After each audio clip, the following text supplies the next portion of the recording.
ዛሬ እንደነገርኳችሁ ጌታ ይረዳናል። ስለ ተግባራዊ ክርስትና ነው የምንማረው። ሮሜ 12:1 ሮሜ 12 13 14 ስንቀጥል በጣም በሚገርም መልኩ ክርስትናን በተግባር ሚል ትምህርት ነው የሚሆነው ወይ ደግሞ ተግባራዊ ክርስትና። እንደነገርኳችሁ የሮሜ መጽሐፍ በጣም ዶክትሪናል የሆኑ የክርስትና እውነቶችን የያዘ ነው። ዶክትሪናል ለምሳሌ ስንማራቸው የነበሩ ኦልሞስት ወደ ረጅሙን ጊዜ ስንማራቸው የነበሩ ስለ ዶክትሪናል ክርስትናዎች፣ ስለ እምነት፣ ስለ ጸጋ፣ ስለ ጽድቅ፣ ስለ መዳን፣ ስለ ኃጢአት፣ ስለ ንስሐ፣ ስለ ዘላለም ሕይወት ክርስቶስ ስለተገኘው እረፍት እሱን ሁሉ የሚናገር የመጽሐፍ ቅዱስ ክፍል ነው። ረጅም ጊዜ በዛ ላይ ስናሳልፍ ነበር እንደምታውቁት። የሮሜ መጽሐፍ ግን የሚገርመው ስለ ተግባራዊ ክርስትና ብቻ ሳይሆን ስለ ዶክትሪናል ክርስትና ብቻ ሳይሆን ስለ ተግባራዊ ክርስትናም ደግሞ የሚናገር መጽሐፍ እና ተግባራዊ ክርስትና ማለት ክርስትና በተግባር ምን ይመስላል ወይ ደግሞ ክርስትናን በተግባር እንዴት እንኑረው የሚል በጣም በቃ ደስ የሚሉ የአዲስ ኪዳን እውነቶችን የያዘ መጽሐፍ ነው። ዛሬ ሮሜ ምዕራፍ 12 ከ1 እስከ 5 ያለውን ነው የምናየው። ምናልባት ያው ጠለቅ ያሉ ስለሆነ ረዘም ያለ ጊዜ ሊወስድብን ይችላል። ግን እንደው ጌታ ቢረዳችሁ እንደው በቃ ብትጽፉ ብትከታተሉትና ለዘመናችሁ የሚሆን ስንቅ እግዚአብሔር ቢሰጣችሁ እኔንም ጨምሮ ቢሰጠን ኢየሱስ ጌታ። ለምን መሰላችሁ? ክርስትናን በተግባር ብለን ስንማር ዛሬን ተምረን ምናልባት የሚመጣውን 40 ዓመት የሚመጣውን 50 ዓመት የሚመጣውን 10 ዓመት የሚመጣውን 25 ዓመት የሚመጣውን 50 እና 60 ዓመት እምንጠቀምበት እየዘረዘርን እንምንጠቀመው እውነት ይሆናል። ኢየሱስ ጌታ። እኔ የዛሬ 13 ዓመት ያነበብኩት አንድ መጽሐፍ ነበርና ክርስትና እንዲህ ነው ይላል። የትርጉም መጽሐፍ ነው፣ የዎችማኒ መጽሐፍ ነው እና ድጋሚ ያነበብኩት ነው ከ13 ዓመት በኋላ። በጣም ድንቅ የሆኑ መጽሐፎች ያለው ሰው ነው ዎችማኒ። እንግዲህ በህይወት የሌለ እግዚአብሔር በዘመኑ የተጠቀመበት የሰራበት ሰው ነው። ቻይናዊ የነበረ ሰው ነው።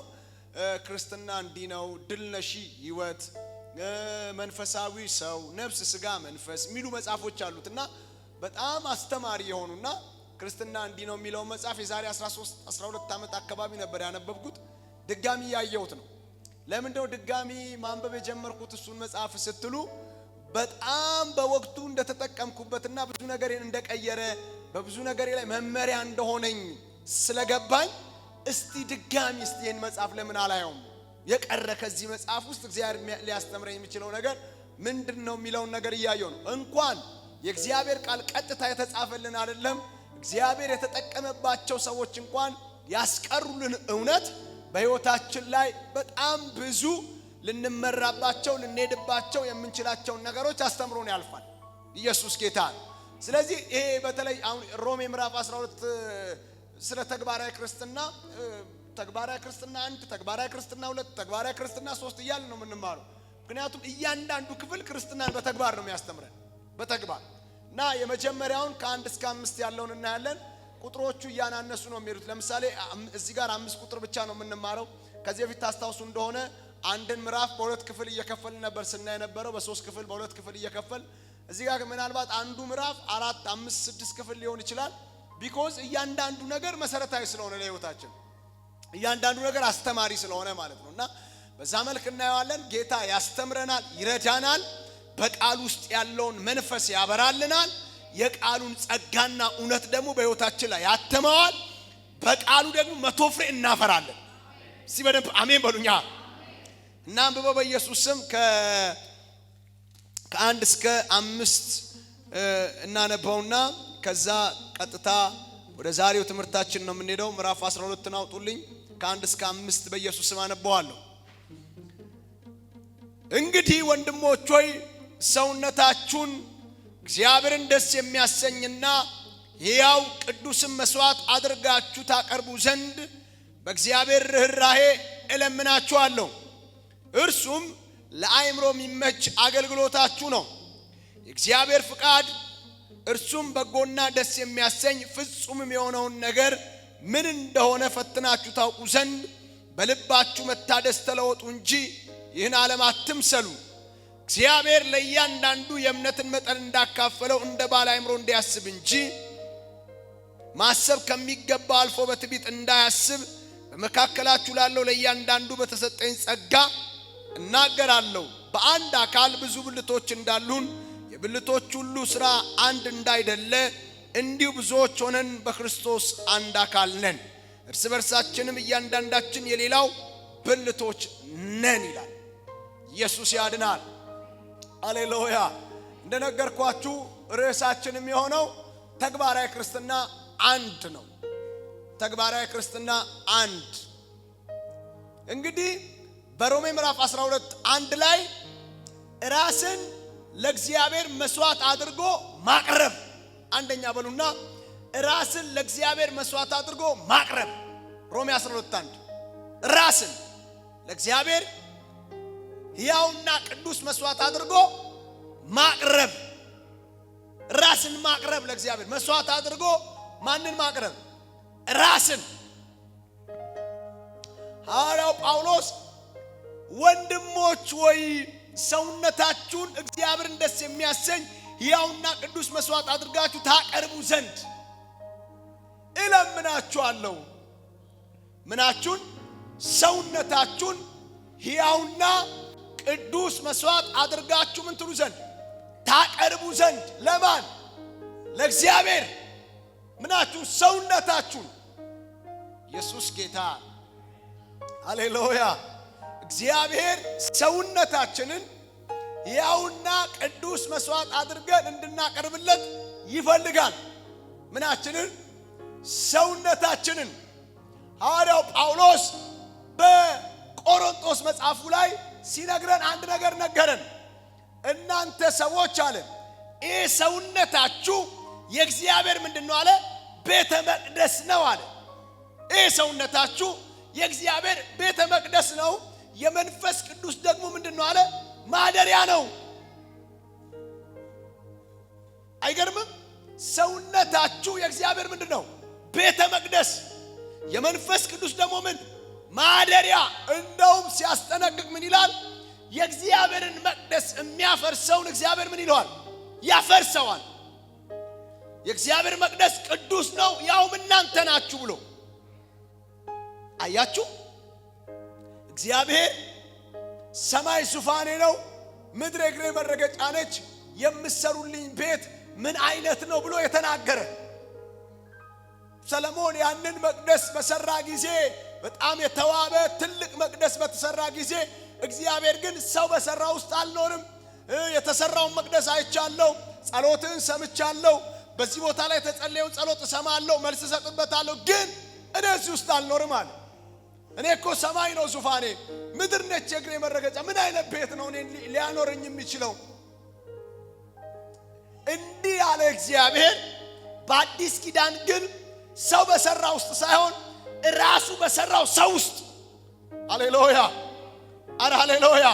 እኛ በሰራናቸው የሚያማምሩ አዳራሾች ውስጥ ሳይሆን፣ እኛ በገነባናቸው ትላልቅ ሕንፃዎች ውስጥ ሳይሆን ራሱ በሰራው ራሱ ባበጀው የእጆቹ ሥራ በሆንን በእኛ ውስጥ ግን ለመኖር ወደደ እግዚአብሔር። ኢየሱስ ጌታ። አንተ የእግዚአብሔር ቤተ መቅደስ ነህ። እንደዚህ በሉ፣ እኔ የእግዚአብሔር ቤተ መቅደስ ነኝ በሏ። ድገሙና፣ እኔ የእግዚአብሔር ቤተ መቅደስ ነኝ በሏ። እናንተ የማን ቤተ መቅደስ ናችሁ አለ? የእግዚአብሔር። ይሄ የእግዚአብሔር ቤተ መቅደስ ምን መሆን አለበት አለ?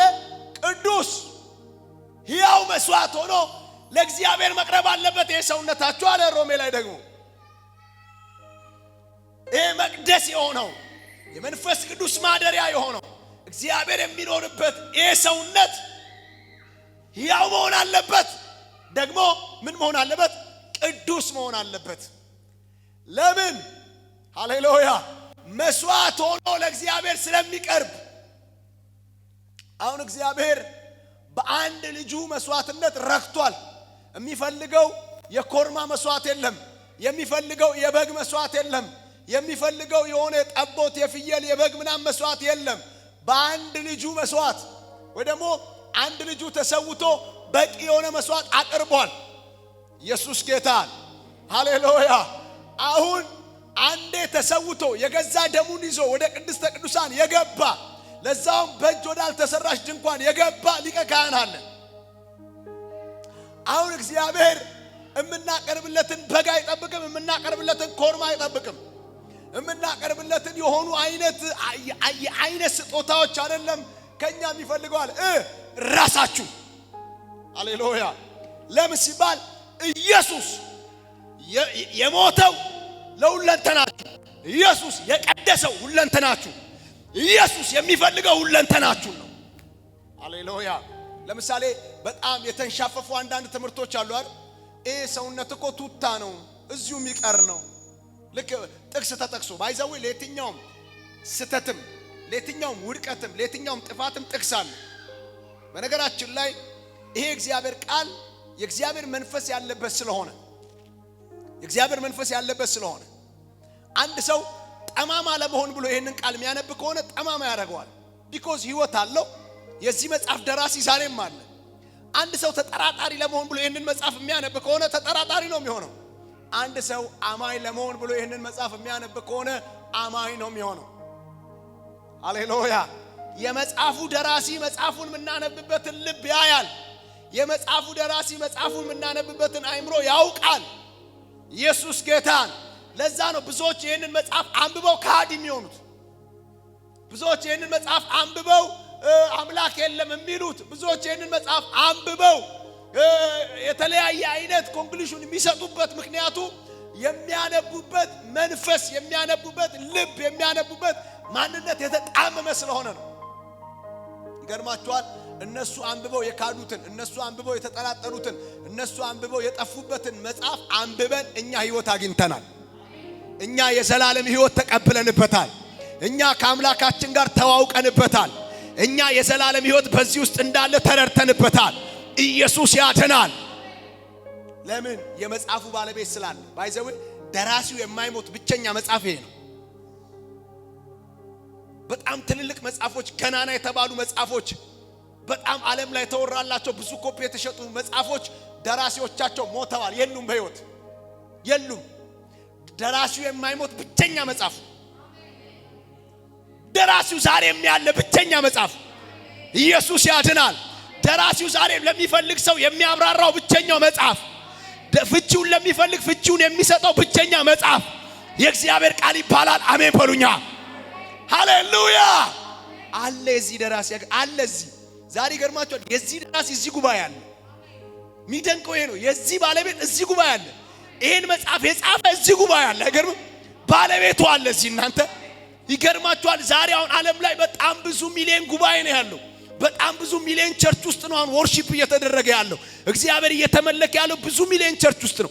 ይገርማችኋል። አብዛኛዎቹ በቅንነት እግዚአብሔርን ፈልገው በሚያመልኩበት በሚሰብኩበት ማህበር ውስጥ የመጽሐፉ ደራሲ አብሮ አለ። አለ ደራሲው። አይገርማችሁም? አለ። እንዴት መናገር እንደሚገባን እንኳን በማናቀበት አይደለም እንዲህ ተናገር ብሎ የሚያናግረን የመጽሐፉ ደራሲ አለ። የመጽሐፉ ባለቤት አለ። ኢየሱስ ያድናል። የማይሞት የማያረጅ የማይለወጥ ሕያው የሆነ አረ ሃሌሉያ። ቤተክርስቲያን ለሱ ስጦታ ተደርጋ የተሰጠችው የዚህ መጽሐፍ ደራሲ መንፈስ ቅዱስ በዚህ አለ። ኢየሱስ ያድናል። አይገርምም?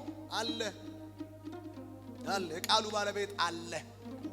ኢየሱስ ክርስቶስ ጌታ እና ሲያንሻፍፉት ይሄንን ቃል ምን ይላሉ? ይሄ ሰውነት እኮ ቱታ ነው፣ እዚሁ ነው የሚቀረው። ጥቅስ ይጠቅሱልናል። ስጋና ደም የእግዚአብሔር መንግስት አይወርስም ተብሎ ተጽፏል ይሉናል። አዎ ይገርማችኋል። ጥቅሳቸው ትክክል ነው። ስጋና ደም የእግዚአብሔር መንግስት አይወርስም ተብሎ ተጽፏል። ይገርማችኋል። ልክ እንደዛ ብሎ የጻፈው መጽሐፍ ምን ይለናል? ስጋ ለጌታ ነው ይለናል። ደግሞ ለማን ነው? ለጌታ ነው። እንደው ምን ይለናል? ይሄ እኮ እናንተ የክርስቶስ አካል እንደሆነ አታውቁም እንዴ? እንዴት የክርስቶስን አካል ከጋለሞታ ጋር ልታጋጥሙ ትሞክራላችሁ ደግሞ ብሎ በግልጽ ይነግረናል። ይሄው ቃል ሃሌሉያ። እዛ ጋር ስጋና ደም የእግዚአብሔር መንግስት አይወርስም ያለበት ሐሳብ እዚህ ጋር የሚናገረው ለመምታት አይደለም። ይሄ ቃል ከዘፍጥረት እስከ ዮሐንስ ራእይ እርስ በርሱ የማይጋጭ ስለ አንድ ሐሳብ የሚናገር ኢየሱስ ያድናል። የእውቀት ደረጃቸው የተለያየ፣ የትምህርት ደረጃቸው የተለያየ፣ የኖሩበት ዘመን የተለያዩ የሆኑ የእግዚአብሔር ሰዎች ግን የነዳቸው መንፈስ ቅዱስ ስለሆነ የመራቸው መንፈስ ቅዱስ ስለሆነ ሃሌሉያ ሁላቸውም ስለ እግዚአብሔር ሉዓላዊነት ስለ እግዚአብሔር መንግስት ስለ እግዚአብሔር ማዳን ጽፈውልናል። ኢየሱስ ያድናል። ስለዚህ ስጋና ደም የእግዚአብሔር መንግስት አይወርስም ሲል እንዲሁ እንዳለው ለእግዚአብሔር መንግስት አትገባም ነው። እውነት ነው። እውነት አይደል? እውነት ነው። እና ለምሳሌ መለከት ቢነፋ ንጥቀት ቢሆን እኮ ይሄ የሚበሰብሰው ምን ይለብሳል? የማይበሰብሰውን ይለብስ የለ አየው። ስለዚህ ይሄ ስጋና ደም ሳይሆን የሚቀየር የትንሣኤ አካል ነው ያንን የሚወርሰው እና ሲባል ነገር ግን ይሄ ጠፍቶ ይሄ ነው የሚቀየረው አለ። ይሄ ነው የሚቀየረው። ይሄ ይቀየርና የማይበሰብስ ይለብሳል። እስከዛ ድረስ ደግሞ ጌታ ይሄንን ይፈልገዋል። ለምን? መኖሪያው ነው። በቆሸሸ ነገር ውስጥ አይኖርም። በረከሰ ነገር ውስጥ አይኖርም። የተበላሸ ነገር አይፈልግም። ኢየሱስ ያድናል። እስቲ እናንተ አንድ ነገር ልንገራችሁ። እንግዳ ቤታችሁ ቢመጣ እንግዳ ነው የምላችሁ፣ እንግዳ ለመኖር አይደለም። እንግዳ ቤታችሁ ቢመጣ ቤታችሁ የተዘበራረቀ ቢሆን ልብስ እዛ ጋር ጫማ እንትን ያለ እንትኑ ሲኒ እዛ ጋር ምናምን ቢሆን ይገርማል። እንግዳችን የሆነ ቦታ ላይ ጠረቅ አድርገህ መቀመጥ ትችላለህ። የሆነ ነገር ብድግ አድርገህ የሆነ ቦታ ላይ ማረፍ ትችላለህ። ትሉታላችሁ? አትሉትም። በትክክል እንደውም እመጣለሁ ካለ ቀድማችሁ ሮጣችሁ ነው የምትገቡት። ቤት ሰው ከሌለ ቀድማችሁ ትገቡና ቤታችሁን ታጸዳላችሁ፣ ታስተካክላላችሁ። የተዘበራረቀውን ነገር ታነሳላችሁ። ሳሎናችሁ ምናምን ታስተካክላላችሁ። ሊያድር የሚችልበትን ቦታ ምናምን ታመቻቻላችሁ። ሊመቸው የሚችለውን ነገር ታስተካክላላችሁ። እቤት ደግሞ ሰው ካለ ትደውሉና እንግዳ ይዤ የመጣው ነው ቡና እንትኑ ይዘጋጅ እንትኑ ይዘጋጅ። ለምን? የሚመጣ እንግዳ ስላለ እንዲመቸው የሚያምር ነገር እንዲያይ ቆንጆ እንዲሆንለት። ሃሌሉያ። እኔና እናንተ ጋር እንግዳ አይደለም የመጣው መለኮት ደግሞ ይገርማችኋል። መጥቶ ሊሄድ አይደለም የመጣው ሊኖር እኔና እናንተን መኖሪያ ሊያደርግ የመጣ ጌታ አለ።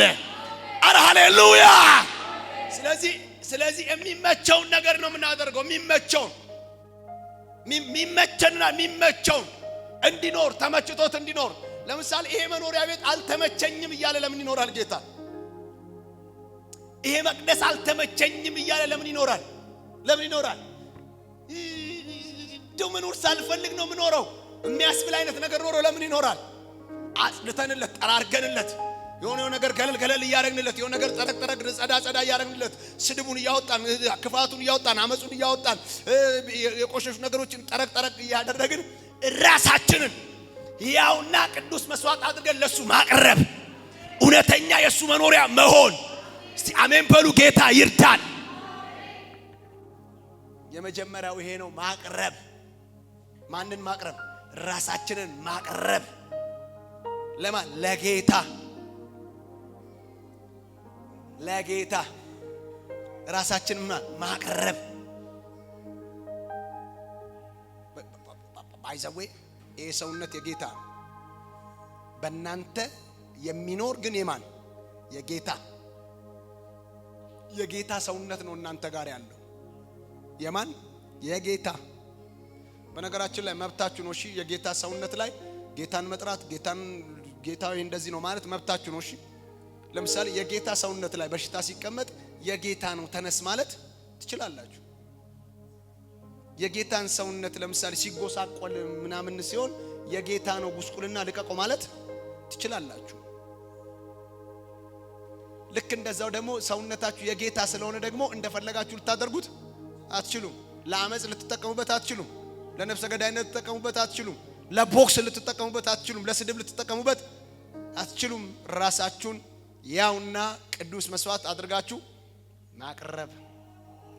ሁለተኛ እዛው 12:1 ላይ ለአእምሮ የሚመች አገልግሎት ይላል አይደል? ለአእምሮ የሚመች ምን አገልግሎት? ባይዘዌ ለአእምሮ ስለሚመች አገልግሎት ስናስብ አንድ በጣም መታሰብና መታወቅ ያለበት ነገር እንዳለ ግን እረዳለሁ። ለምሳሌ የሰው ሐሳብ ማለት በሰው አእምሮ ውስጥ ያለ ሐሳብ በእግዚአብሔር ዕውቀት ላይ ጭምር ከፍ ብሎ ይነሳል ይላል መጽሐፍ። እቺ የሰው አእምሮ የሰው ሐሳብ በማን ዕውቀት ላይ? በእግዚአብሔር ዕውቀት ሐሳብ ላይ ወይ ደግሞ በእግዚአብሔር ሐሳብ ላይ ከፍ ብሎ ምን ይላል? ይነሳል። ምን ማለት ነው? የእግዚአብሔር ሐሳብ ከሚያውቀው በላይ እኔ ማውቀው ይበልጣል ይላል ማለት ነው። አይገርምም? እኔ ማስበው ይበልጣል፣ እኔ ምለው ይበልጣል፣ እኔ ማቀው ይበልጣል፣ እኔ ማወራው ይበልጣል እንደማለት ነው። እኔ ያለኝ ይበልጣል ብሎ ይላል። የማን አይምሮ? የሰው ለምሳሌ እኮ በግልጽ እስቲ አንድ ነገር አንድ ቃል እናንሳ። ኢዮብ እኮ እስቲ እግዚአብሔር ከኔ ጋር ይቁምና ይሟገተኝ አላለም? ይሟገተኝ፣ እኔ ማቀው ይበልጣል፣ እኔ ጻድቅ ነኝ፣ እኔ ንጹህ ነኝ፣ እኔ ቅዱስ ነኝ፣ በቃ እስቲ ይፋረደኝ ይምጣና አለ። በእውቀቱ ልክ ነው አይደል እንዴ? እሱ እኮ ኢዮብ በሚያውቀው እውቀት አልታበየም። ልክ ነው እኮ እግዚአብሔር በሚያውቀው እውቀት ደግሞ በኢዮብ ላይ እየተወራረደበት ነው። ልክ ነው። እግዚአብሔር ከኢዮብ ያለፈ እውቀት እግዚአብሔር ጋር አለ። ኢዮብ ግን በሚያውቀው የእውቀት ልክ ምን እያለ ነው? ኖ እኔ ትክክል ነኝ፣ እኔ ጻድቅ ነኝ፣ አይገባኝም፣ ትክክል ነኝ፣ እንደውም ፍርድ ተዛብቶብኛል፣ ብዙ ነገር ተደርጌያለሁ፣ የሚፋረደኝ እፈልጋለሁ ነው የሚለው።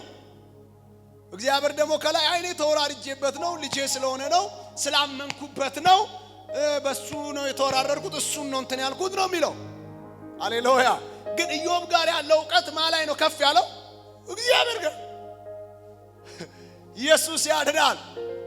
እና ከዛስ እግዚአብሔር መጥቶ ግን ከኢዮብ ጋር ሲያወራ ኢዮብ መመለስ ቻለ ወይ? አልቻለም እኮ። እውነት ግን አልነበረውም ወይ? ነበረው። ግን ከሱ እውነት የሚበልጥ የእግዚአብሔር እውነት መጣ። ኢየሱስ ያድናል። አንድ ነገር ልንገራችሁ፣ እኔና እናንተ ጋር ካለ እውነት የሚበልጥ የእግዚአብሔር እውነት አለ። እኔና እናንተ ጋር ካለ እውቀት የበለጠ የእግዚአብሔር እውቀት አለ። እግዚአብሔር ሁሉ ጊዜ ፐርፌክት ነው። እግዚአብሔር ሁሉ ጊዜ ትክክል ነው። ኢየሱስ ያድናል። ባልገባንም ነገር ልክ ሆነን እንኳን ነገር ግን ልክ የሆንበት ነገር እንኳን ባስጨነቀን ነገር መካከል ከዛ በላይ እግዚአብሔር ትክክል ነው። ትክክል ነው። እግዚአብሔር ሲመጣ እኮ እጄን ባፌ ጭናለሁ ነው ያለው። አላወራም፣ እንደውም አፌን ባፈር ውስጥ ቀብራለሁ፣ አልናገርም።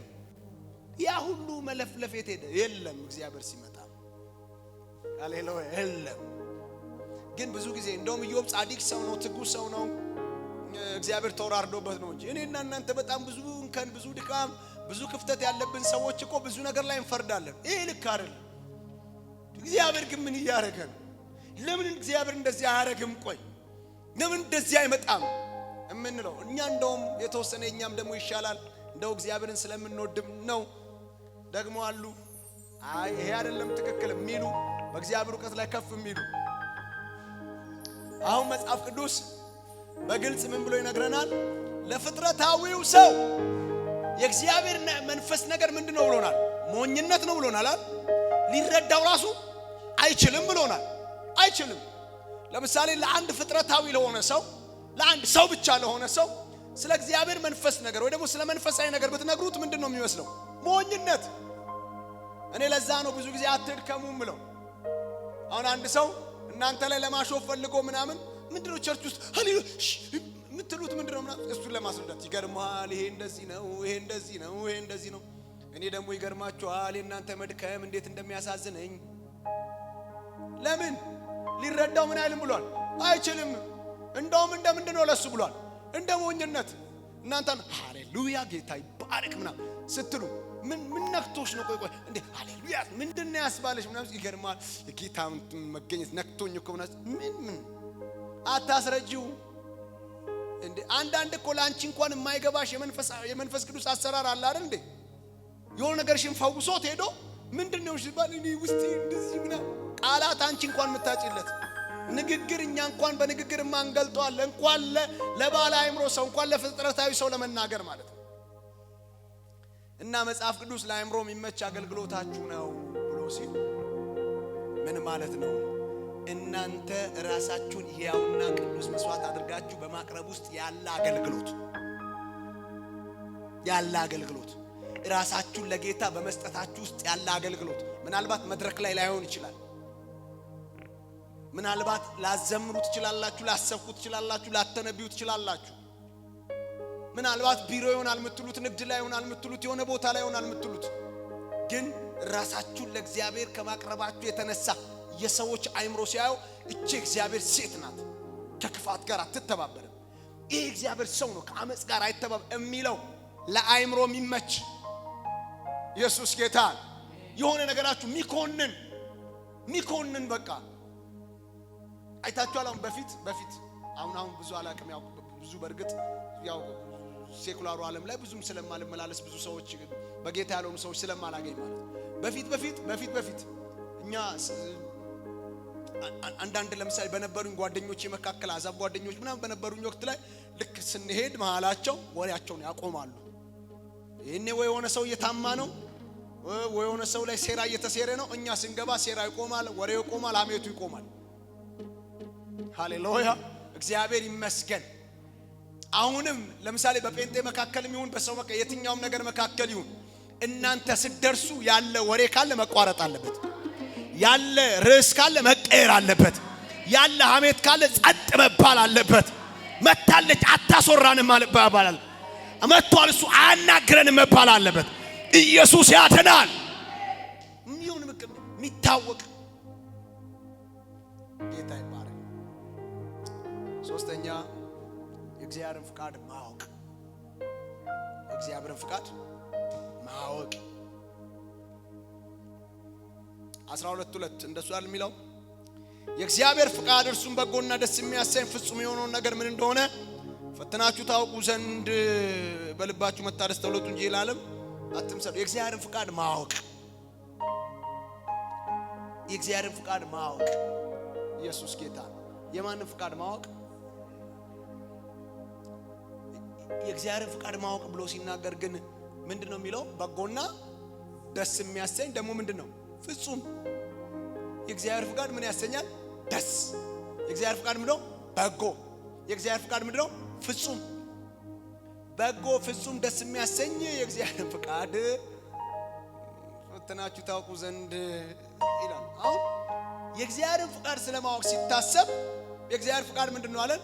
በጎ ፍጹም ደስ የሚያሰኝ። ብዙ ጊዜ ምን እንላለን እኛው እኮ የእግዚአብሔር ፍቃድ ለመፈጸም ብዬ እንጂ ምናምን የምንለው ነገር አለ። የእግዚአብሔር ፍቃድ እንዳስጨነቀን ነገር አይደል? ጥርሳችን እንዳስነከሰን አይነት ነገር እናደርጋለን። ግን የእግዚአብሔር ፍቃድ ምንድነው አለን? በጎ ፍጹም ደስ የሚያሰኝ እና እኔ እኮ የእግዚአብሔር ፍቃድ ለማድረግ ነው እንጂ ምናምን ብለን ጥርሳችንን ከነከስን ጥርሳችንን ያስነከሰን ምንድነው? ያልጨረስነው የኛ ፍላጎት አለ ማለት ነው። የተግባባን ነው? ያልጨረስነው የኛ ማንነት ያልጨረስነው የኛ ሐሳብ አለ ማለት ነው እንጂ የእግዚአብሔር ፍቃድ አያስብልም አያስምጥም። ምንድነው አለ? በጎ ነው ፍጹም ነው ምንም ያሰኝ ነው ደስ የሚያሰኝ። ኢየሱስ ጌታ ነው። እሱን ወቁ ነው የሚለን። በጎውን ነገር ወቁ፣ ፍጹሙን ነገር ወቁ፣ ደስ የሚያሰኘውን ነገር ወቁ ነው እኮ። ደስ ይበላችሁ ነው። በማን ፍቃድ? የእግዚአብሔር ፍቃድ ምንድነው የሚያስብለን? ደስ ይልልልል ነው የሚያስብለን። የእግዚአብሔር ፍቃድ ፍጹም ነው ሃሌሉያ ነው የሚያስብለን። ኮንፊደንስ ይሰጠናል፣ ልባችንን ሙሉ ያደርገዋል። ኢየሱስ ጌታ። ግንስ እኔ እኮ እግዚአብሔር ፍቃድ ለማድረግ ብዬ ነው ብለን ከተጣጣርን የሆነ ነገር ካደረገን ከተፈታተነን ችግሩ ያለው እዛ ጋር ሳይሆን ማጋር ነው እኛ ጋር ያላለቀ ነገር ስላለ ነው። ኢየሱስ ጌታ። ኦኬ እንደሱ ከሆነ ታዲያ እንደዚህ ከሆነ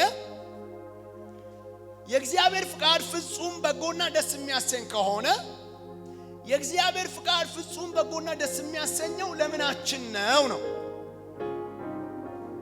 ለምሳሌ የእግዚአብሔር ፍቃድ ፍጹም ነው በጎ ነው ደስ የሚያሰኝ ነው አልናል። የእግዚአብሔር ፍቃድ ፍጹም የሚሆነው በጎ የሚሆነው ደስ የሚያሰኝ የሚሆነው ለስጋችን ነው አይደል?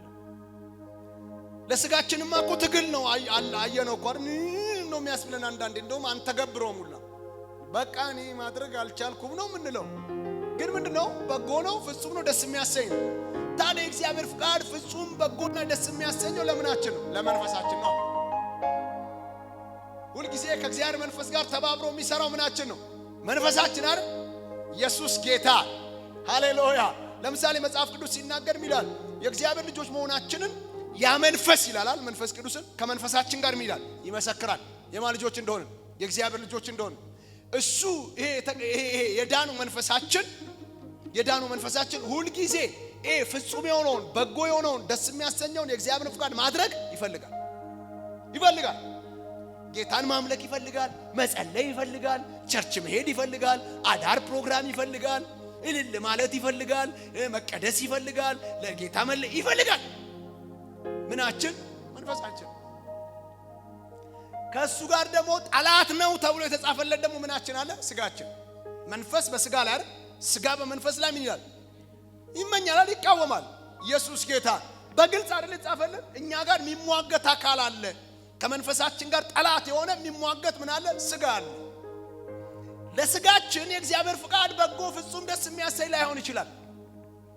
የእግዚአብሔር ፍቃድ ለስጋችን ፍጹም በጎና ደስ የሚያሰኝ የሚሆነው መቼ ነው? የእግዚአብሔር ፍቃድ ለስጋችን ፍጹም በጎና ደስ የሚያሰኝ የሚሆነው ስጋችን ሙሉ ለሙሉ በመንፈሳችን ቁጥጥር ውስጥ ከገባ ብቻ። ለምሳሌ መንፈሳችን ስጋችንን ከገዛ ከተቆጣጠረው በመንፈስ ፍቃድ መውጣትና መግባት ከቻልን የዛኔ የእግዚአብሔር ፍቃድ በጎ ፍጹም ደስ የሚያሰኝ ይሆናል።